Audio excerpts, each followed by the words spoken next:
Hello everyone, I hope you are doing well. Welcome to the series of newspaper analysis. Today we will discuss about the important topics which are given in the Hindus and the Indian Express, which are mainly important for your UPSC and state PCS examination. So let us start with the important topics which are given in the newspaper. तो सबसे पहले अगर हम लोग यहाँ पर जो topics के बारे में डिस्कस करेंगे, जो इम्पोर्टेंट इसमें थीम्स जो हमने सेलेक्ट किए हैं, अगर थीम्स की बात करें तो सबसे पहले हम लोग यहाँ देखेंगे कम्बिनेशन ड्रग्स। या कम्बिनेशन ड्रग्स के बारे में यहाँ दिया गया है, जो कि हम लोग देखेंगे किस तरह से, जैसे आप लोग ड्रग्स जो कंज्यूम करते हैं या किसी तरह का जो मेडिसिन लेते हैं तो वो क्या होता है, एक सिंपल या पैरासीटामोल ले, लेकिन अगर आपने देखा होगा कोई विटामिन का आप अगर कोई मेडिसिन ले रहे हैं या किसी और मतलब एंटीबायोटिक्स ले रहे हैं तो देखते हैं दो तीन मेडिसिन क्या होता है, कंबाइन होता है। पैरासीटामोल हो गया, उसमें आपको एस्पिरिन भी मिलेगा और डिफरेंट जो एंटीबायोटिक कंपोनेंट होता है वो भी मिलेगा। तो उस तरह का जो मेडिसिन है उसे इंडिया ने बैन किया है। पूरे मेडिसिन को बैन नहीं किया, लेकिन अभी कुछ मेडिसिन को बैन किया गया। तो वो क्यों बैन किया गया, क्या उसके यूजेस है, वो हम लोग यहाँ पर क्या करेंगे, डिस्कस करेंगे। फिर नेक्स्ट हम लोग देखेंगे आपको इंडियन मेट्रोलॉजिकल डिपार्टमेंट IMD। तो यह IMD के बारे में बताया गया है कि IMD किस तरह से इंडिया में इम्प्रूव कर रही है, अपने जो इंस्ट्रूमेंट्स है, उनके जो इक्विपमेंट्स है, उनसे इम्प्रूव करके हमें जो फॉरकास्ट बताती है, चाहे वो आपको मौसम के बारे में हो, चाहे रेन से रिलेटेड हो, या एग्रीकल्चर में उनका बहुत मतलब बोल सकते हैं कि एग्रीकल्चर का जो पूरा असेसमेंट होता है उसमें उन्होंने क्या किया, इम्प्रूवमेंट किया। तो IMD के बारे में पढ़ेंगे, कौन कौन से इंस्ट्रूमेंट इन्होंने यूज किया है, IMD किस डिपार्टमेंट के अंदर आता है, तो ये हम लोग यहाँ पर IMD के बारे में डिस्कस करेंगे। फिर नेक्स्ट आपको PMLA हो गया, prevention of money laundering act, ये पहले हमने लोग डिस्कस किया न्यूज़पेपर में ही, इसके बारे में यहाँ डिस्कस करेंगे जो अभी सबसे ज़्यादा न्यूज़ में है। फिर नेक्स्ट हो गया आपको PMSR एक्ट, ये क्या है कि आपको provision of employment in manual scavenging and rehabilitation act, ये आपको एक्ट बारे में पढ़ेंगे। ये भी न्यूज़ में है क्योंकि जो मैनुअल स्कैवेंजिंग है वो क्या है कि बैन है उस पर, लेकिन मशीनरी आप इक्विपमेंट का यूज़ करके मैनुअल स्कैवेंजिंग करा सकते, लेकिन मैनुअली आप मतलब कि जो मैनुअल होता है उसमें आपको मतलब इंसान मतलब जाकर उस को साफ करना, जो सेप्टिक टैंक्स होता है या किसी तरह का जो आपको टैंक्स होता है सेफ्टी टैंक्स, तो उसको साफ करने के पीछे बहुत सारा रूल है कि इस तरह का बैन है, आप मतलब सेफ्टी गियर्स यूज करके जा सकते हैं। तो वो हम एक्ट के बारे में यहाँ डिस्कस करेंगे। फिर नेक्स्ट हो गया आपको मिनिमम मैरिज एक्ट। एक स्टेट्स ने, जो हिमाचल प्रदेश एक ऐसा स्टेट है जो अभी सबसे पहला स्टेट है जो मिनिमम एज क्या किया आपको, जो वुमेन का, जिस पर हमारे प्राइम मिनिस्टर ने भी जो मतलब 15 अगस्त में उन्होंने बताया था कि क्या किया जाए, एक्ट पास किया जाएगा जिसमें मिनिमम जो मैरिज वुमेन का उसे बढ़ाया जाएगा। तो ये मिनिमम मैरिज एक्ट आपको बढ़ाया गया है 18 से 21 साल। ये एक ही स्टेट में अभी तक हुआ, वो आपको है हिमाचल प्रदेश में। ये हम लोग डिस्कस करेंगे यहाँ पर। आगे केयर इकोसिस्टम, यहाँ पर केयर इकोसिस्टम एक मतलब एडिटोरियल दिया गया हिंदू में, वहाँ ऑथर ने बताया कि किस तरह से कंट्री में आप क्या हो रहा है, केयर का जो इकोनॉमी है, चाहे वो चाइल्ड केयर फैसिलिटी हो या किसी तरह का आप देखते हैं फॉस्टर केयर फैसिलिटी, वो क्या हो रहा है, धीरे धीरे आपको बढ़ रहा है। पैलिएटिव केयर, तो मेडिकल फील्ड में इसका ग्रोथ हो रहा है। इसे किस तरह से आप मतलब रेगुलेट कर सकते हैं, किस तरह से, क्योंकि क्या हो रहा है कि इसमें बहुत सारे मतलब कुछ प्रोज एंड कॉन्स भी है, तो वो हम लोग यहाँ पर डिस्कस करेंगे। ये एडिटोरियल एक अच्छा एडिटोरियल है, या आप मतलब मेंस में या ऐसे में या किसी तरह का इथिक्स में भी चीज़ को आप लिख सकते हैं आंसर में। फिर जस्टिस हेमा कमेटी रिपोर्ट, जानते हैं कि अभी सबसे ज़्यादा न्यूज़ में जस्टिस हेमा कमेटी रिपोर्ट है, जिसने जो हरासमेंट हुआ, चाहे सेक्सुअली या फिजिकली जो असॉल्ट होता था फिल्म इंडस्ट्री में, उसके मतलब उसमें ये क्या है, कमेटी बनाया गया था जो जाँच की थी कि किस तरह से मतलब कि एक्सप्लॉइट किया जाता है फिल्म इंडस्ट्री में। तो ये जस्टिस हेमा कमेटी रिपोर्ट है, क्या ये रिपोर्ट करती है और किस लिए रिपोर्ट आपको किस लिए कमेटी बनाया गया था, वो हम लोग यहाँ पर क्या करेंगे, डिस्कस करेंगे। नेक्स्ट है आपको ट्यूबलाइट लव, ये आपको मतलब एक पढ़ने के लिए एक अच्छा सा मतलब आर्टिकल दिया गया था, एक एडिटोरियल आपको इंडियन एक्सप्रेस में। इसमें बताया गया कि जो आपको जो अभी के समय में जो एजिंग है, एजिंग क्या है, बहुत बड़ा प्रॉब्लम आपको क्रिएट हो रहा है। जो जितने डेवलप कंट्री है वहाँ पर, इंडिया के लिए भी होगा, मतलब इंडिया के लिए 50 साल आपको दूर है एजिंग का प्रोसेस, क्योंकि सबसे ज़्यादा यंग पॉपुलेशन आपको इंडिया में एग्जिस्ट करते हैं, सबसे ज़्यादा इंडिया में रहते हैं। लेकिन अदर कंट्री जो डेवलप कंट्री है, जो पूरी तरह से टेक्नोलॉजिकल एडवांस्ड हो गई है, वहाँ पर क्या हो रहा है, फर्टिलिटी रेट आपको घट रहा है पूरी तरह से। किसी कंट्री में तो 0.1 मतलब बोल सकते हैं 0 से भी कम है, निगेटिव में जा रहे। तो बहुत सारे कंट्री वहाँ पर ट्यूबलाइट लव मतलब बोल सकते हैं, जो इसमें बहुत सारा मतलब हम लोग देखेंगे यहाँ पर ट्यूबलाइट लव में। जैसे जो एजिंग प्रोसेस में क्या हो रहा है कि आपको जो लोनलीनेस का प्रॉब्लम हो रहा है, मिड लाइफ क्राइसिस हो रहा है, तो उसमें मतलब ये जो पर्सन्स है जो मिडिल एज के हैं, जो 60 रिटायर्ड हैं, 60-80 से अबव है, तो वो क्या कर रहे हैं, अपना मतलब एक लव पार्टनर खोज रहे हैं, जो हाफ पार्टनर्स बुलाया था लव पार्टनर्स वो खोज रहे हैं। तो इसके बारे में ये चाइना में संघाई जो प्रोविंसेस है उसके बारे में यहाँ पर दिया गया, तो वो हम लोग यहाँ से अच्छे से डिस्कस करेंगे। तो ये हमारा पूरा जो 8 आपको टॉपिक्स था जो हम लोग यहाँ पर देख लिया ओवरव्यू को क्या क्या है इस पर हम लोग को डिस्कस करना। तो सबसे पहले हम लोग शुरू करते हैं यहाँ पर डिटेल में। अगर सबसे पहले कॉम्बिनेशन ड्रग्स क्या होता है, तो एक अच्छा आर्ट मतलब एक्सप्लेन सीरीज में दिया गया था कॉम्बिनेशन आर्टिकल्स, ये आपको पूछा जा सकता है। तो इसमें अभी क्या किया है कि 156 को अभी बैन किया गया, अभी कम से कम 499 को क्या किया बैन किया गया। बहुत सारे कंट्री में इस चीज़ को बैन कर भी दिया गया, लेकिन इंडिया में अभी बहुत मतलब दवाई आपको ये चल रहा है। नहीं तो अभी कम से कम 4000 5000 जो मेडिसिन का आपको अलग अलग कॉम्बिनेशंस है मेडिसिन का, उसमें ये कॉम्बिनेशन ड्रग्स आपको 4-5 हज़ार मेडिसिन चल रहा है इंडिया में। तो यहाँ पर क्या हुआ, अगर हम यहाँ पर देखें तो सबसे पहले ये एफडीसी क्या होता है, जो कॉम्बिनेशन ड्रग्स है, इसको पूरा इसका नाम क्या है, एफडीसी। इसे क्या बुलाता है आपको, fixed dose combination, fixed dose combination. ये क्या होता है ड्रग्स आपको, ये ड्रग्स जो होता है medicine have more than one active ingredient. जैसे एक ड्रग्स हो गया, इसमें कोई सभी ड्रग्स ले रहे, जैसे एक ड्रग्स को बैन किया गया, इसका नाम है आपको क्या नाम है उसका ड्रग्स का जिसको बैन किया गया, उसका नाम है चेस्टोन कोल्ड एंड फोरकास्ट। ये आपको कोल्ड और फीवर और पेन के लिए यूज किया। जैसे आप कोई ड्रग्स ले, जैसे पैरासीटामोल का ही कुछ आप नया ड्रग्स ले सकते हैं, जैसे कुछ इंजाइम्स हो गया या कुछ कफ सिरप हो गया, तो उस तरह का बहुत सारा आपको ड्रग्स देखने को मिलेगा, जिसमें क्या होता है बहुत सारा चीज़ यूज होता है। बहुत सारा ड्रग्स क्या होता है कि आपको जैसे हम लोग देख लें, जैसे मेफेनेमिक एसिड है, ये क्या होता है आपको मेंस्ट्रुअल क्रैम्प्स के लिए भी यूज किया जाता है, एंटोफाइब्रिक मेडिसिन के एसिड्स के लिए भी ये यूज किया जाता है। बहुत सारा ड्रग्स क्या होता है कि जो जैसे कि एक ड्रग्स है कॉम्बिनेशन ऑफ स्लाइडफेनल, ये क्या होता है इसमें जो एक्टिव इंग्रेडिएंट्स क्या होता है जिससे मेडिसिन बनाया जाता है, वो जो बेसिक से इंग्रेडिएंट्स होता है जिससे मेडिसिन, उसे हम एक्टिव फार्मास्यूटिकल इंग्रेडिएंट्स कहते हैं। तो वहाँ पर देख सकते हैं बहुत सारा ड्रग्स आपको यूज किया जाता है, जो ब्लड वेसल्स मसल्स को भी ये आपको क्या आता है इरेक्टाइल डिस्फंक्शन है वो ड्रग, जैसे वाइग्रा हो गया उसमें भी यूज किया जाता है। तो बहुत सारा ऐसा ड्रग्स है जो कॉम्बिनेशन होता है, जैसे आप पैरासीटामोल ही यूज करते हैं, उसमें क्या होता है बहुत सारा ड्रग्स को आपको मिक्स करके बनाया जाता है। जिससे क्या हो रहा है कि ये इसलिए ये क्यों बैन किया जा रहा है और ये क्यों न्यूज़ में, वो हम लोग यहाँ देखेंगे। तो सबसे पहले यहाँ देख ले जो एफडीसी क्या है, that have more than one active ingredient chemical compounds in a medicine that have an effect on their body in a single pill capsule और शॉट।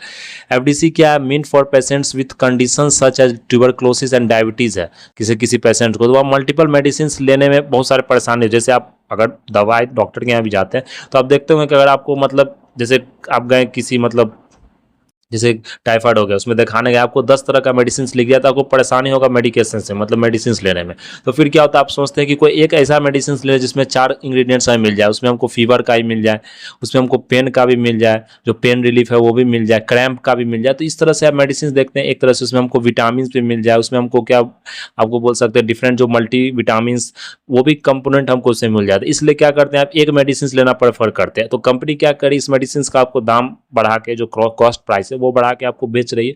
और ये क्या होता है कि बोला जाता है कि इस मेडिसिन से ज़्यादा इफेक्टिव नहीं होता। अगर आप सैंपल अलग अलग मेडिसिन ले तो वो ज़्यादा इफेक्टिव है, लेकिन आप सिंगल कंबाइंड मेडिसिन ले रहे हैं जिसे आपको फिक्स्ड डोज कॉम्बिनेशन बोला जाता है, अगर वो ड्रग्स ले रहे तो उसमें क्या हो रहा है कि आपको वो इफेक्टिव नहीं होता। इसलिए बहुत सारे डॉक्टर ने जो मेडिकल जो फील्ड्स के जो बहुत सारे डॉक्टर, उन्होंने ये बात यहाँ बोली है कि इस तरह के मेडिसिन जो फार्मास्यूटिकल्स कंपनी बना रहे हैं इनको प्रॉफिट ये इंक्रीज हो रहा है, लेकिन किसी तरह का ये काम नहीं कर रहा। अब जैसे क्या बोला, जैसे कोई एंटीबायोटिक हो गया, जैसे कोई एंटीबायोटिक मेडिसिन है, तो क्या होता है कि एंटीबायोटिक का भी रेसिस्टेंस जानते हैं बहुत तेजी से फैल रहा है इंडिया में, ये खासकर ज़्यादा हो जाए। ट्यूबरक्लोसिस का ही मेडिसिन देख रहे हैं तो उसमें भी एंटीबायोटिक रेसिस्टेंस आपको ज़्यादा आ रहा है। तो क्या हो रहा है कि जैसे आप फीवर के लिए मेडिसिन ले रहे हैं तो वहाँ पर सिंपल आप एनाल्जेसिक्स पेन्स रिलीवर ले सकते हैं, हेडेक के लिए ले सकते हैं, लेकिन उसमें क्या हो रहा है कि आपको एंटीबायोटिक ही मिक्स हो रहा है। तो क्या हो रहा है, आप एंटीबायोटिक्स का कोई यूज़ नहीं है, कोई आपको यहाँ पर बैक्टीरियल इन्फेक्शन नहीं या किसी तरह का आप एंटी वायरल कोई मेडिसिन ले रहे हो तो वहाँ किसी तरह का आपको वायरस का इन्फेक्शन नहीं है, लेकिन फिर भी आपको वो मेडिसिन लेना पड़ रहा है,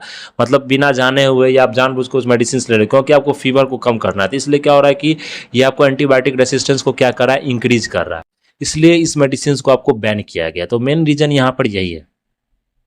तो अगर देख सकते हैं जैसे बहुत सारे मेडिसिन का जैसे इंजाइम बहुत सारे कप सिरप लेते हैं उसमें बहुत सारा चीज़ होता है, जैसे यहाँ पे combination of anti allergic medicine जो होता है जैसे जिसका नाम है लेवो इट्राइजाइन, तो नाम नहीं याद रखना लेकिन आप ये बोल सकते इसमें नसल्स कंजेस्ट मतलब कि नसल्स डीकंजेस्ट भी किया जाता है सिरप में, और ये मुकस को ब्रेक करता है, और पैरासीटामोल भी इसमें होता है। तो ये आपको सिंपल अगर सर्दी के लिए आप ले रहे हैं तो उसमें बुखार का मेडिसिन होगा कंबाइन होगा, इसलिए इस मेडिसिन को आपको क्या किया गया बैन, कैसे माइग्रेन का मेडिसिन ले लो उसमें आपको नोसिया का मेडिसिन मिक्स रहता है।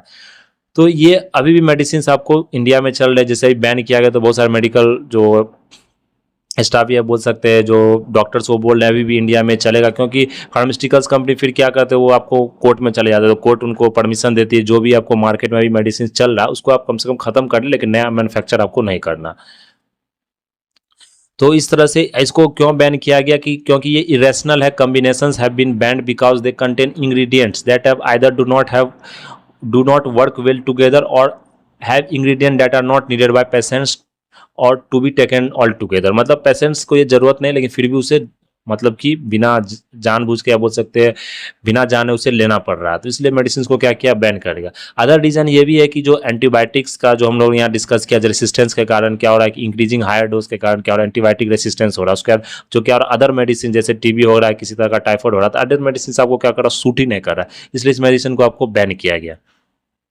अदर रीजन यह भी है कि क्या हो रहा है कि जो गवर्नमेंट आपको किसी तरह का लाइसेंस अगर कंपनी को देती है, चाहे वो मेडिसिन का या फार्मास्यूटिकल्स कंपनी को जो लाइसेंस देती है मेडिसिन प्रोड्यूस करने का मेडिसिन बनाने का, तो वहाँ पर क्या लाइसेंस देती है वो अलग अलग मेडिसिन देती है, लेकिन इस तरह का लाइसेंस नहीं देती है कि कोई भी आप 4-5 मेडिसिन को मिक्स करके एक नया मेडिसिन बना सकते हैं। लेकिन कंपनी क्या करे कि लाइसेंस तो वो अलग मेडिसिन के लिए वो क्या करे कि मार्केट में इस मेडिसिन को बेच रहे हैं हायर प्राइस पर, तो प्राइस का भी कंट्रोल नहीं हो पा रहा है, इसलिए गवर्नमेंट इसे क्या कर रही है बैन कर रही है।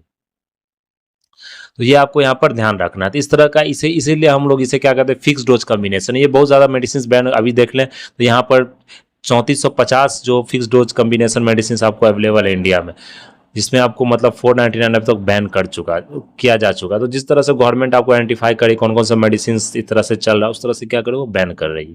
तो ये मेडिसिन तो आप लोग अवेयरनेस के लिए भी अगर जैसे किस तरह का आपको मतलब प्रॉब्लम है सिर्फ स्पेसिफिक वही मेडिसिन ले, अदरवाइज अदर मेडिसिन ले, क्योंकि एंटीबायोटिक रेसिस्टेंस और अदर प्रॉब्लम्स आपको वहाँ पर क्रिएट हो सकता है। तो ये था आपको कॉम्बिनेशन ड्रग्स। नेक्स्ट अगर देखें फोरकास्टिंग के बारे में, तो यहाँ बताया गया कि जो अभी इंडियन मेट्रोलॉजिकल डिपार्टमेंट है वो आपको बहुत सारा इम्प्रूवमेंट आपको इंफ्रास्ट्रक्चर को लेकर और जितने भी जैसे आप डॉपलर देख रहे हैं इंस्ट्रूमेंट्स को लेकर ये क्या कर, जैसे आप देख लीजिए 1950s में जब ये एमडी का गठन हुआ था, जब एमडी बनाएगा तो उस समय देखते हैं कितना पुराना इक्विपमेंट्स यूज़ किया था, लेकिन अभी क्या इंडिया एक तरह से वर्ल्ड लेवल पर आपको बेस्ट मतलब कि बोल सकते हैं कि जो रिपोर्ट होता है फोरकास्ट रिपोर्ट होता है, चाहे वो मौसम का रिलेटेड हो या किसी मतलब एग्रीकल्चर प्रोडक्शन या किसी तरह से रिलेटेड आपको वो सबसे ज़्यादा आपको यहाँ पर प्रोवाइड कराती है। जैसे वेदर स्टेशन हो गया, ऑटोमेटिक रेन गॉजेज यूज़ करती है, डॉपलर वेदर अलर्ट्स हो गया, जीपीएस हो गया, डिस्ट्रिक्ट वाइज रेनफॉल हो गया, सुपर आप देखते हैं कि डिस्ट्रिक्ट वाइज रेनफॉल को भी मतलब वहाँ प्रेडिक्ट किया जाता है। तो इस तरह से आपको क्या आईएमडी को बताया जा रहा है कि ये मतलब अलग अलग जो एशिया के डिफरेंट कंट्री है वहाँ भी जो ये मतलब आपको चाहे वो डिजास्टर से रिलेटेड हो या किसी तरह का प्रेडिक्शंस करती है तो उसे क्या करते हैं अलग कंट्री में भी फॉरवर्ड करती है। तो ये बहुत सारा इंप्रूवमेंट हुआ, तो ये आप सिंपली से पढ़ सकते हैं। लेकिन यहाँ पर सबसे इंपॉर्टेंट क्या है कि आईएमडी क्या होता है। आईएमडी क्या है कि आपको ये एस्टैब्लिश 1875 में किया गया था, नेशनल मेट्रोलॉजिकल सर्विस है जो प्रिंसिपल गवर्नमेंट एजेंसी है matter relating to metrology and allied subjects. Metrology क्या होगा, जितना भी मौसम से रिलेटेड जैसे कि डिजास्टर से रिलेटेड, साइक्लोन कब आने वाला, सुनामी कब आने वाला, तो उससे रिलेटेड जितना भी इंफॉर्मेशन है, बारिश कब होने वाली है, मौसम में क्या आज कितना धूप रहेगा नहीं रहेगा, क्या टेम्परेचर रहेगा, क्या ह्यूमिडिटी रहेगा, इस तरह का जो मतलब चीज़ों को जो स्टडी करता है उसे क्या कहता है मेट्रोलॉजी बोला जाता है। 21 मिनिस्ट्री के अंदर आपको एग्जिस्ट है, 21 मिनिस्ट्री के अंदर आपको एस्टैब्लिश्ड है मिनिस्ट्री ऑफ अर्थ साइंस, तो ये आपको ध्यान रखना। हेडक्वार्टर क्या दिल्ली में है। IMD is also one of the 6 regional specialised meteorological centres of the world meteorological organisation. देखते हैं WMO क्या, WMO के अंदर में जो 6 रीजनल स्पेशलाइज्ड मेट्रोलॉजिकल सेंटर्स में से एक आपको IMD है, इसलिए IMD को वर्ल्ड लेवल पर बेस्ट एक मतलब फॉरकास्ट आपको रिपोर्ट और सेंटर्स माना जाता है।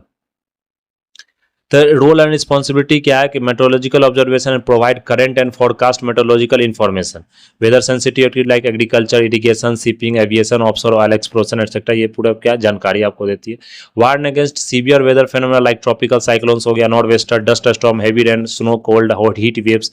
आप देखते हैं कि जो आज के समय देखिए प्रॉपर्टी का तो आपको लॉस होता है चाहे साइक्लोन से आके, लेकिन जो पहले जो लाइफ का लॉस होता था वो आप बहुत हद तक कम हो गया। जैसे आप देखते हैं जैसे कोई भी तूफान, जैसे फानी आपको साइक्लोन आ रहा है या किसी तरह का आपको साइक्लोन आपको देखते हैं वेस्ट बंगाल, बे ऑफ बंगाल एरिया में आ रहा है या उड़ीसा के एरिया में, वहाँ देखते हैं कि 2 दिन 4 दिन पहले वो वहाँ पर डिक्लेयर कर दिया था एमडी के द्वारा कि यहाँ पर आपको साइक्लोन, सीवियर साइक्लोन या एक्सट्रीम साइक्लोन आपको आने वाला। तो क्या होता है उससे पहले वहाँ उस जगह को खाली कराया जाता, तो मतलब लाइफ लॉस जो है वो आपको बच जाता है। तो ये बहुत मतलब इंपॉर्टेंट रोल आपको प्ले करती है IMD to provide meteorological statistics required for agriculture, water resource management, industrial oil exploration, other national activities. और डिफरेंट जैसे एग्रीकल्चर में तो कौन सा आप क्रॉप लगाएं, जैसे फार्मर्स भी क्या होता है डिपेंड होते हैं आईएमडी के रिपोर्ट पर, उनके डाटा पर, उनके फॉरकास्ट पर कि इस समय बारिश होने वाली कि नहीं, इस मंथ में बारिश होने, उसी हिसाब से वो क्रॉप को क्या करते हैं वो चूज करते हैं, वो क्रॉप्स लगाते हैं, वो सेलेक्ट करते हैं और फिर वो क्रॉप को आपको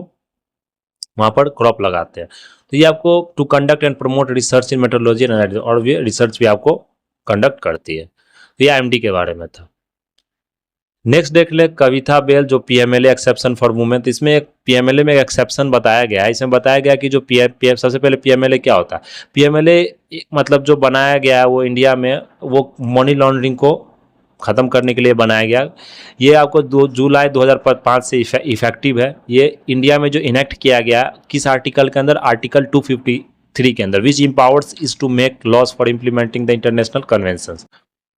इसका 3 मेन ऑब्जेक्टिव्स है to prevent and control money laundering, to confiscate and seize the property obtained by the laundered money, to deal with any other issue connected with the money laundering in India। जैसे इसके director और जो enforcement director के पास पूरा power दिया गया कि आपसे एक्ट के थ्रू मतलब कन्फिस्केट कर सकते हैं, अरेस्ट कर सकते हैं। तो ये आपको अमेंड किया गया था act 2009 and prevention of money laundering act 2012। ये क्या किया था, इसे अमेंड किया गया था। ये आपका मनी लॉन्ड्रिंग एक्ट है। ये न्यूज़ में क्यों है, क्योंकि जो सेक्शंस 45 ऑफ पीएमएलए प्रोवाइड्स ये क्या किया था, जो मनी लॉन्ड्रिंग का जो चार्ज होता है उसमें बताया गया कुछ इसमें एक्सेप्शंस होता है। जैसे एक्सेप्शंस उसमें क्या होता है, no persons accused of an offence upon act offense under this act shall be released on bail or on his own bond unless the public prosecutor has been given an opportunity to oppose the application for such release। पूरा जाता है कि इसमें मतलब आप जो इसमें mainly जो क्या होता है, जो गिल्टी है, जो एक्यूज्ड है, उसी के ऊपर क्या होता है बर्डन ऑफ प्रूफ होता है कि वो को प्रूफ करना है कि हम गलत नहीं है। तो पब्लिक प्रोसिक्यूटर भी इसमें मतलब आपको जो पब्लिक प्रोसिक्यूटर जो वकील होते हैं वो आपको फाइल करते हैं पिटीशन की ये गलत है कि नहीं है। तो यहाँ पर इस तरह से इसमें एक्सेप्शन क्या है कि बताया गया है कि यहाँ पर एक एक्सेप्शन है, क्रूशियल एक्सेप्शन इसे बताया गया है कि under the age of 16 years provided that a person who is under age of 16 years or is a woman or a sick or infirm may be released on bail if the special court so directs। क्योंकि क्या होता है कि जो PMLA है उसमें आपको bell की कोई मतलब गुंजाइश नहीं, आप बेल नहीं करा सकते हैं क्योंकि वो इस तरह का आपको एक्ट बनाया उसमें बेल का कोई गुंजाइश नहीं। लेकिन एक्सेप्शन इसमें क्या है कि जो अगर 16 साल से कम का कोई अगर मतलब किसी को आप पकड़ लिए 16 साल से कम का किसी पर्सन को, और या अगर कोई वुमेन है, किसी का हेल्थ है खराब हो गया, तो उसे अगर कोई मतलब अनसाउंड माइंड है, इन्फर्म है, तो उसे आप अरेस्ट करके उसे बेल आप दे सकते हैं। तो बेल उसे मिल जा सकता है। इसलिए मतलब जो कविता आपको पॉलिटिकल लीडर थी उनको क्या ये बेल मिला गया। तो ऐसी सुप्रीम कोर्ट ने अनाउंस किया तो इनको बेल दिया गया। तो यहाँ पर आप देख सकते हैं। तो इस तरह से यहाँ पर बताया गया। तो इतना ही आपको ध्यान रखना, मेनली पीएमएलए में ये इतना नहीं पूछा जाएगा, ये न्यूज़ में था इसलिए हम लोग डिस्कस किया। प्रीवियसली भी हमने जो प्रीवियस लेक्चर था वहाँ भी हम लोग ने यहाँ पर डिस्कस किया था पीएमएलए के बारे में। नेक्स्ट देखते हैं हम लोग invisible lives of sanitation workers who clean Mumbai drains to keep its from drowning. तो क्या होता है कि जो मैनुअल स्कैवेंजिंग है वो अभी भी इंडिया में चल रहा है, और ये आपको जानते हैं कि एंशियंट में भी आपने पढ़ा होगा, हिस्ट्री में भी पढ़ा होगा। ये आज का नहीं, ये आपको मतलब एंशियंट से ये चल रहा है, जिसमें आप लोग डिफरेंट वर्ड्स भी सुनेंगे, चंडाल्स, तो वो सब जितने भी अनटचेबल्स, वो सब क्या थे, जो शूद्र वर्ण, वो सब क्या थे आपको सर्विस कास्ट, वो जितने भी क्या थे ये अनटचेबल्स वर्क हो गया। जितना भी आपको क्लीन करना, कोई भी सेप्टिक टैंक को या किसी भी मतलब एक्सक्रेटा को उठाना, तो वो सब उनका क्या था, रोल था, उसमें बताया गया था। जो तथाकथित जो समाज, जो उनको तथाकथित लोअर कास्ट बुलाया था, so called lower caste they are called. तो अगर आप देखें तो मैनुअल स्कैवेंजिंग, तो as per the international labour organisation ILO, manual scavenging includes mainly the disposal of human excreta from dry latrines, public streets and the maintenance and sweeping of septic tanks, sewers and gutters. इनको जो साफ करने वाला जो scavengers जो persons होते हैं, उन्हें क्या कहते हैं, मैनुअल स्कैवेंजिंग जो कराते हैं उन्हें मैनुअल स्कैवेंजिंग बोला जाता है। तो अगर देखें ये अदर वर्ल्ड में भी बहुत पॉपुलर, सब जगह ये होता है, लेकिन इंडिया में ये खासकर ज़्यादा होता है, सबसे ज़्यादा ही आपका इंडिया में अगर देखें तो जो मैनुअल स्कैवेंजिंग में जो पर्सन एम्प्लॉय होते हैं, जो ये काम करते हैं, वो 90% उसमें आपको SC होते हैं, जो typically involve in carrying out manual scavenging, which is consider the worst remain evidence of the being untouchable. उसे अनटचेबल का एक तरह से मतलब दर्जा दिया जाता है।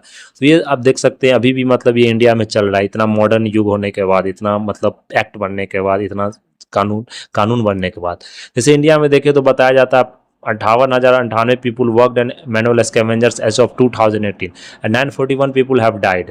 तो मतलब इसमें अब देखते हैं किस तरह से ये वर्क किया जाता है। तो मैनहोल में अगर आप जा रहे हैं, किस तरह का सेफ्टी गियर्स यूज़ नहीं कर रहे, तो ऑब्वियस सी बात है वो मतलब वहाँ पर जो केमिकल होता है बहुत टॉक्सिक हार्मफुल केमिकल होता है, तो या मतलब किसी तरह से वहाँ दब गए या उसी मतलब गटर में वो बह गए, तो वहाँ पर आपको डेथ जो होता है बहुत हाई चांस होता है डेथ होने का, और जो हेल्थ पर भी बहुत ज़्यादा इफेक्ट पड़ता है। तो इसे आपको बैन किया गया। जैसे एबोलिश देखें मैनुअल स्कैवेंजिंग को इंडिया में एबोलिश कब किया गया था, एक employment and manual scavenger and construction of dry latrines provision act था 1993।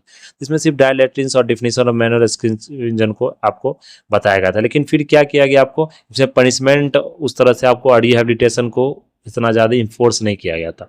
लेकिन अगर जो नया जो एक्ट आया था provision of employment as manual scavengers and their rehabilitation act 2013, वो क्या किया, रिप्लेस किया एक्ट ऑफ 1993। तो unlike the previous act which was drafted with cleanness in mind, the current legislation emphasises the human dignity rights and rehabilitation of manual. पहले क्या था, वो simple अगर पनिशमेंट दे रहा, आप क्या है कि रिहेबिलिटेट भी करना, आपको जो मैनुअल स्कैवेंजर्स उनको आपको जॉब भी देना है, डिग्निटी के रूप में डिग्निटी उनको मतलब इज्जत भी देना, उनको राइट्स भी बताना है, रिहेबिलिटेट मतलब उनको एक जगह भी देना, उनको जो कमाने का जरिया वो तो डिफरेंट देखेंगे, डिफरेंट स्कीम्स गवर्नमेंट भी लेकर, जैसे नमस्ते स्कीम्स है, उसमें क्या कहते हैं कि जो आपको मैनुअल स्कैवेंजर्स उनको जॉब, उनको स्किल प्रोवाइड किया जाता है, उनको जो मतलब मशीन्स दिया जाता है, मशीन्स के थ्रू वो क्या होता है स्कैवेंजिंग आपको कर सकते हैं। उस तरह से बहुत, जैसे Safai Karmachari Andolan versus union of India जो केस था, उसमें सुप्रीम कोर्ट ने जो जजमेंट दिया कि supreme court highlighted the importance of rehabilitation to prevent present as well as future generation from working as a manual scavenger. तो मैनुअल स्कैवेंजर देख सकते हैं, इसलिए बहुत सारा इक्विपमेंट भी बन गया। लेकिन अभी भी क्या हो रहा है, जो डिस्ट्रिक्ट एरिया हो सकते हैं या मतलब रूरल एरिया में, वहाँ भी मैनुअल स्कैवेंजिंग में पर्सनस को ही स्कैवेंजिंग हो रहा है, लेकिन वो मैनुअल हो रहा है। पर्सनस कोई मतलब कि आपको मैनहोल में या किसी तरह का बोल सकते हैं जो सेप्टिक टैंक्स को साफ करने के लिए एम्प्लॉय किया जाता है। जैसे अगर इस एक्ट का साइलेंट फीचर्स देखें तो it bans manual scavenging and widen the definition of manual scavenger to include all forms of manual removal of human excreta like open drain, pit latrine, septic tanks, manholes and removal of excreta on the railway tracks. तो पहले क्या था कि जो act, पहले का जो act था आपको 90s के समय में, उस एक्ट में क्या होता था कि इस तरह का डेफिनेशन था। फिर डेफिनेशन को क्या किया, पूरी तरह से मैनुअल स्कैवेंजिंग को बैन कर दिया गया। लेकिन फिर भी अभी हो रहा है, लेकिन मैनुअल स्कैवेंजिंग को पूरी तरह से बैन कर दिया 2013 के एक्ट में।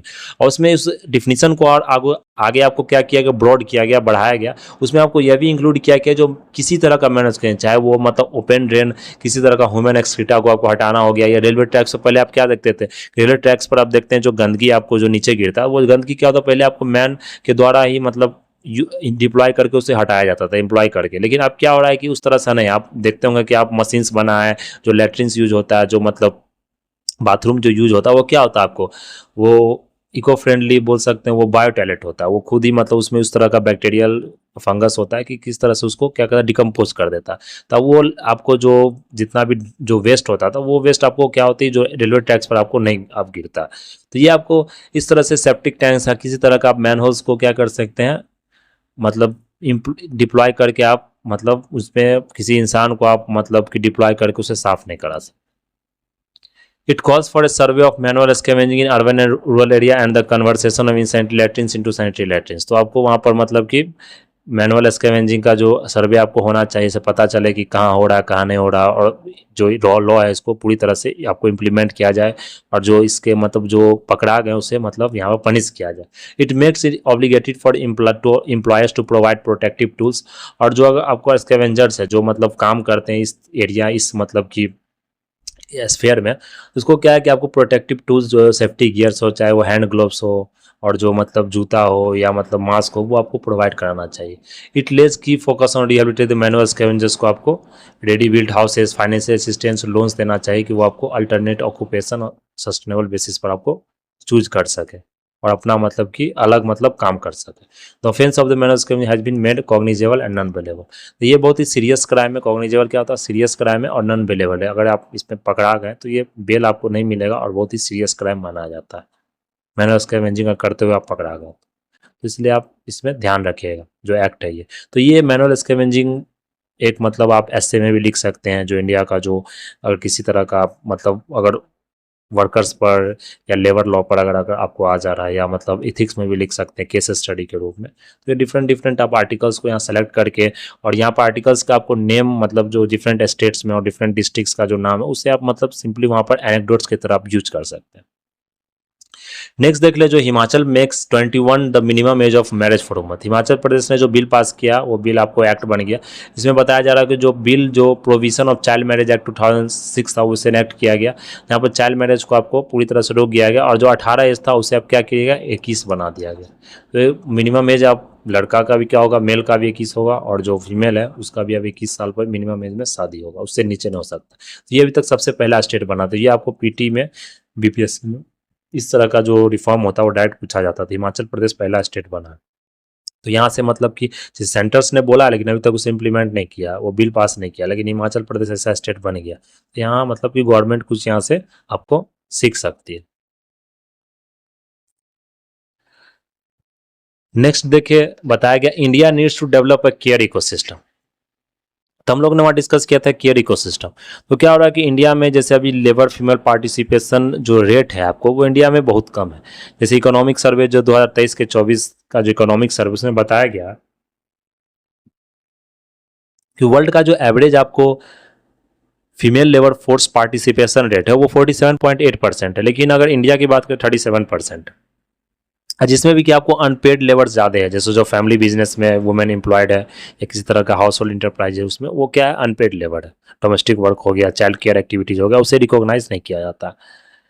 फिर यहाँ देख लो, वोमेन का जो active participation economy is crucial for reducing gender equality. अगर जेंडर इक्वालिटी को आपको घटाना है, क्यों क्या होता है कि कंट्री का आपको 50% जो पॉपुलेशन है लगभग वो फीमेल है, 50% मेल है। अगर मेल ही सिर्फ आपको काम कर रही है तो कंट्री का जीडीपी ग्रोथ या इकोनॉमिक जो प्रोस्पेरिटी होता है वो आपको नहीं बढ़ेगा। जैसे किसी कंट्री का आपको प्रोस्पेरिटी देखना है या किसी कंट्री का आप डेवलपमेंट देख रहा है, तो वहाँ पर आप एक मतलब जो कोटेशन है या बोल सकते हैं बहुत महान आदमी ने इस बात को मतलब कहा है कि अगर आप किसी कंट्री का डेवलपमेंट देखना चाहते हैं तो वहां पर ये देख लें कि वुमेन का कंडीशंस क्या है, वुमेन का कंडीशन क्या है। जैसे आप अफगानिस्तान की बात कर ले, पाकिस्तान की बात कर ले, अदर जो वेस्ट एशिया जो अदर जो Asian country, West Asian country सब जो है वहाँ की बात कर ले, तो वहाँ देख सकते हैं जो मेनली इस्लामिक कंट्री सब है, तो वहाँ क्या देख सकते हैं, वुमेन का जो पोजिशंस है वो आपको उतना सही नहीं है। वहाँ पर एक्सप्लॉयटेशन ज़्यादा होता है, मतलब पब्लिक में आपको काम नहीं करने दिया जाता है।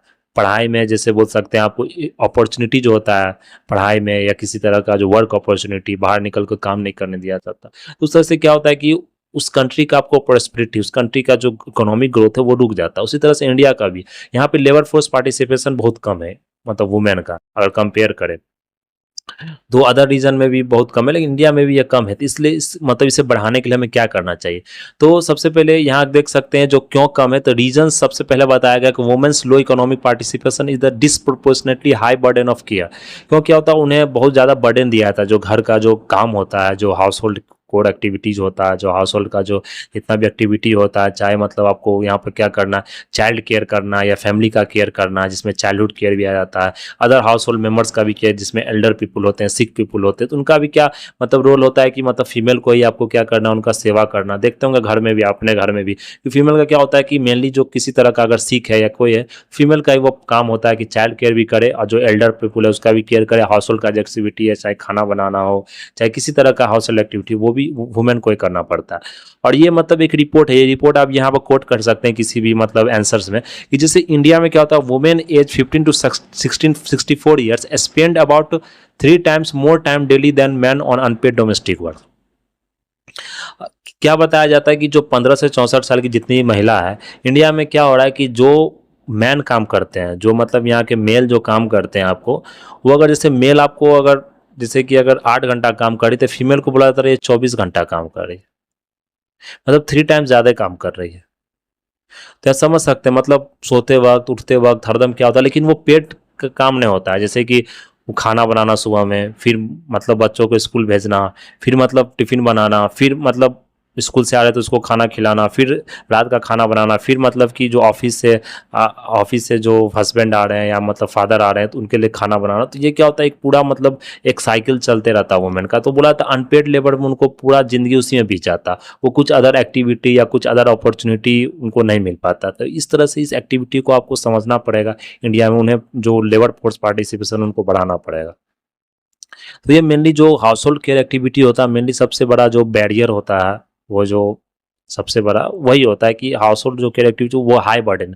अगर यहाँ पर अगर हाउस का बर्डन अगर देखें, जैसे आप आजकल अगर आप शहर में देखें जहाँ वुमेन भी आपको काम करती है, तो वहाँ देखेंगे कि कंजुगल रोल होता है, मतलब हस्बैंड और वाइफ को दोनों को सेम सेम मतलब कि अपना काम बांट लेते हैं। जो घर का जो वर्क होता है वो दोनों आपको कम, दोनों को क्या होता है, समय मिल जाता है। तो फिर क्या होता है, वो इकोनॉमिक एक्टिविटी देखेंगे आप, शहर का ज़्यादा होता है, जो फैमिली का आपको इनकम भी होता है वो भी ज़्यादा होता है।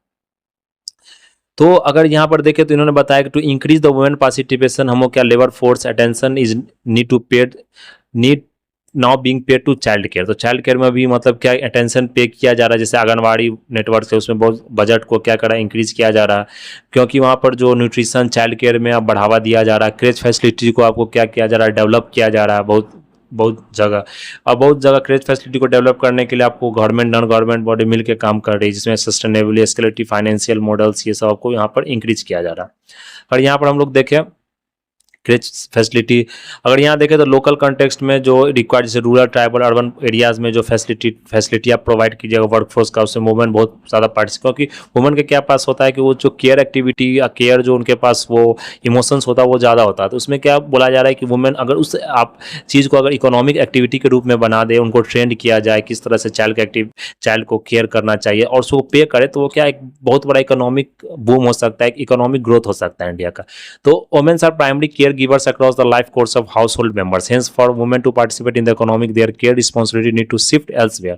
The demand for external support in the form of higher caregiver rising in urban and pre-urban है। तो देखते हैं कि अर्बन एरिया में क्योंकि वो दोनों आपको काम करने चल जाते हैं, तो देखते होंगे कि मेड आती है, तो मेड आपको क्या करती है, पूरे दिन चाइल्ड केयर एक्टिविटीज को, स्कूल छोड़ना होता है, स्कूल छोड़ी, फिर स्कूल से लाना, खाना खिलाना, खेलने जाना, वो सब क्या करती है, सब आपको जो केयर गिवर होती है, जिसे मेनली मेड ही बोलते हैं, वो केयर गिवर ही आपको, या अगर बहुत ज़्यादा अगर मेट्रोपॉलिटन एरिया तो वहाँ देखते हैं कि फॉस्टर केयर होम बना होता है। वहाँ पर आप क्या करते हैं, वहाँ पर क्या करती है जो फैमिली है वो अपने सुबह जाके अपने चाइल्ड को वहाँ बच्चे को छोड़ देती है, फिर बच्चे को छोड़ने वो अपना ऑफिस चली गए, फिर वहाँ शाम को वहाँ से पिकअप कर लेती है। तो वो पूरा दिन जो केयर होता है वो फॉस्टर केयर होता है। लेकिन बोला जाता है कि इसके लिए आपको स्टैंडर्डाइज्ड प्रोसेस करना पड़ेगा, जिससे जो डोमेस्टिक वर्क जो आपको यहाँ पर कराया जा रहा है, मिनिमम वेज आपको देना पड़ेगा, employment standard, safety and security measures, quality standards, और उनको डिग्निटी के रूप में भी समझना पड़ेगा, क्योंकि उस जो काम करती है केयर गिवर की या मतलब फॉस्टर होम की या फॉस्टर मदर की, उसे क्या उस तरह से डिग्निटी नहीं प्रोवाइड किया, उस तरह से रिकॉग्नाइज किया नहीं किया जाता उसके वर्क को। तो protecting the rights of care worker ecosystem provide safe quality and affordable care workers who are well trained, earn decent wage and command dignity and respect for their work. उन्हें मतलब अच्छी सैलरी सब चीज़ provide, क्योंकि एक वो क्या कर रहा है, एक मतलब कर रही है, जो काम कर रही है वो एक मतलब कि आपको एक काम कर रही है, उस काम को आपको रिकॉग्नाइज करना पड़ेगा। तो यहाँ पर आप देख सकते हैं। तो यही इनका मतलब सजेशंस है कि आपको मतलब जो फैमिली लाइफ कोर्स में incidence of hill disability, ability of quality care girls have emerged as a major policy concern. Care workers are hired directly by families और थ्रू प्लेसमेंट एजेंसी, इस तरह से उनको हायर किया जाता है मतलब इनफॉर्मली, तो वो उतना ज़्यादा ट्रेंड वहाँ पर नहीं होता। नॉन प्रॉफिट ऑर्गेनाइजेशंस ये सब क्या आपको उसको ट्रेंड करना चाहिए, मल्टी डिसिप्लिनरी जो जितने ऑर्गेनाइजेशन को भी ट्रेंड करना चाहिए। तो बिना मतलब कि रेगुलेशंस और स्टैंडर्ड्स के वो ability, accessibility, affordability, quality service आपको नहीं मिल पाएगा।